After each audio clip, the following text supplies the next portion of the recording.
Halo, a name synonymous in the gaming world and an icon that would plunge video game company Bungie headfirst into what would become a cultural phenomenon for millions of people for years to come. But what if I were to tell you there was a time where this massive game almost fit in the palm of our hands?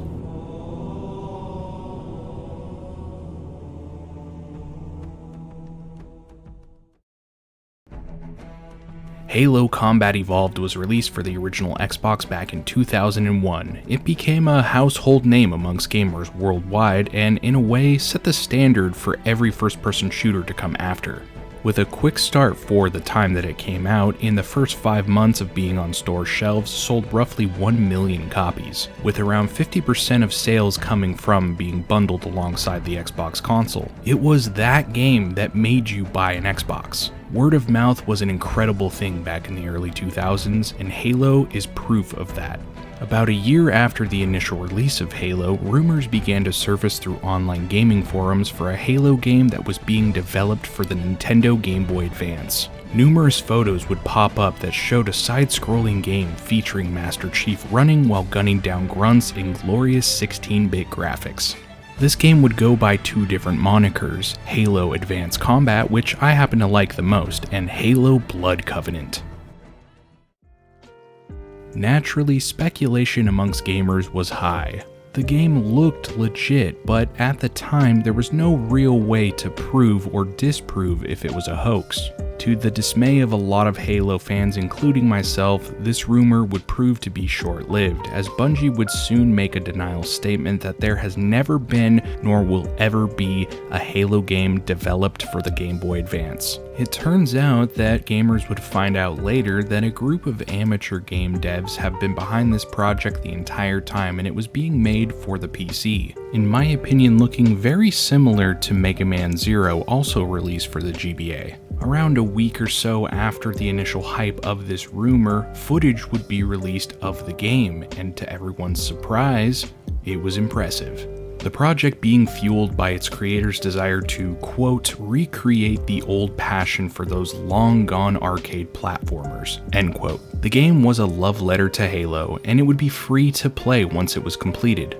though I haven't found any evidence of it ever being completed. Sadly, all that remains is a 2-minute video clip showing what I'm only assuming is part of the first level and then the game crashing. With the case of this rumor being officially closed, it also planted a seed in the minds of Halo fans, and the rumors were not over just yet.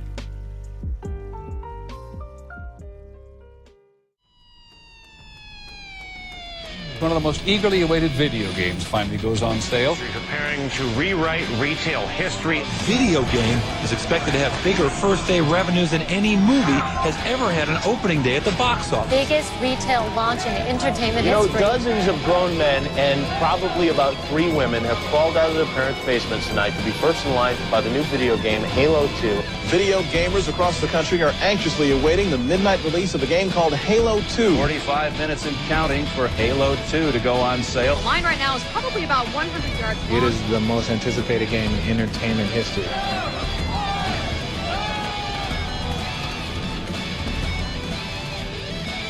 Finally, we would be able to play Halo 2. This game would only further cement the franchise to god-tier levels, even more with the addition of Xbox Live multiplayer. This was massive, and it meant gamers wouldn't be limited to playing against each other via LAN system link anymore.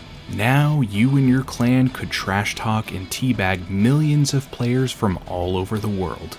Halo 2 would sell 2.4 million copies and earn $125 million in the first 24 hours of being on store shelves, and a total of 8.4 million copies sold worldwide over the course of its retail lifespan. In the first 10 weeks of being released, players collectively logged in 91 million hours playing the game. By June 2006, more than 500 million matches of Halo 2 had been played, and more than 700 million hours logged onto Xbox Live. And just to put that amount of time into perspective to show you how massive, 700 million hours equals almost 80,000 calendar years. Like, holy shit. And of course, with those numbers, Halo 2 would go down in history as the best-selling original Xbox game ever.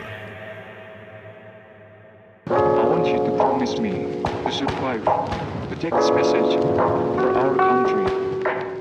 But just a year later, in 2005, that seed that was planted so long ago in the heads of Halo fans was starting to sprout. What would a true Halo game look like on a handheld? And would it even be possible to put such a high-caliber game on anything less powerful than the Xbox? And just like that, another rumor would begin to surface. The rumors consisted of many people claiming that Halo was going to be ported to a handheld console. And just like the first rumor, more screenshots would be popping up all over gaming message boards. And for another 2 years, gamers would speculate if there was any validity to these claims. Matt Casamassina of IGN claimed that he had played the demo version of Halo DS. There's even visual proof of him and another employee playing the game together and showing game footage. And we're going to talk about a little game called Halo DS. Once upon a time there was this game that was in development. It wasn't created by a garage developer. It was actually done by a major studio, major publisher, AAA publisher. And at one time they were really hoping to bring it out. Unfortunately, for reasons we can't discuss, it never came to be. Obviously you're not playing it right now.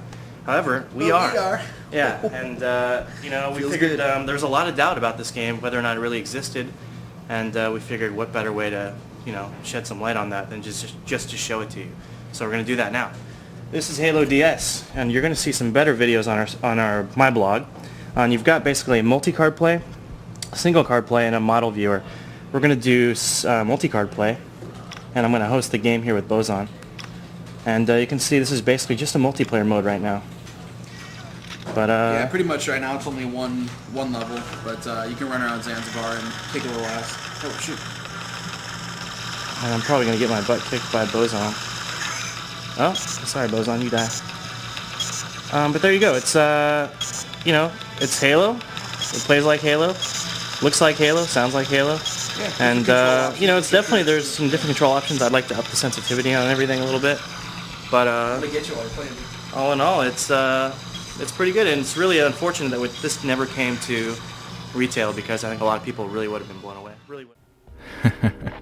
It's so charming watching that footage, because this was at a time where it seemed like anything was possible in the video game world. Having a game like Halo on the Nintendo DS wasn't out of the realm of possibility. In a July 2007 interview with Silicon-era Bungie employees Frank O'Connor and Brian Gerard stated, quote, "It's very likely that someone at this point in time created a prototype and tried to pitch it," which is probably what Casamassina from IGN is talking about. But there has never been an officially funded or sanctioned development of any sort of Halo DS game, end quote. Evidence including the demo's reticule, sound effects, and HUD features suggests that it was a game created by modding GoldenEye Rogue Agent, another game on the DS, to serve as proof of concept for the developers to pitch this, but Casamassina has never revealed the source of the demo. And I'm willing to believe that. That's a good enough explanation for me. It looks very similar from the footage that I'm showing you here, and I have no doubts that that's just what it was. GoldenEye Rogue Agent with a Halo skin over the top. And that is the tale of Halo DS. Honestly, when you boil it all down, it's just rumors. But things were different in this era of video games. It felt like anything could have happened. It was one of those things where to fully understand and grasp what this franchise Halo 1 and 2 meant to millions of gamers, you just had to be there. If you guys enjoyed this video, brought you a little bit of nostalgia, go ahead and hit that like button, subscribe down below, and be sure to share this video with someone who you played Halo with back in the day, or even now. Thanks for watching.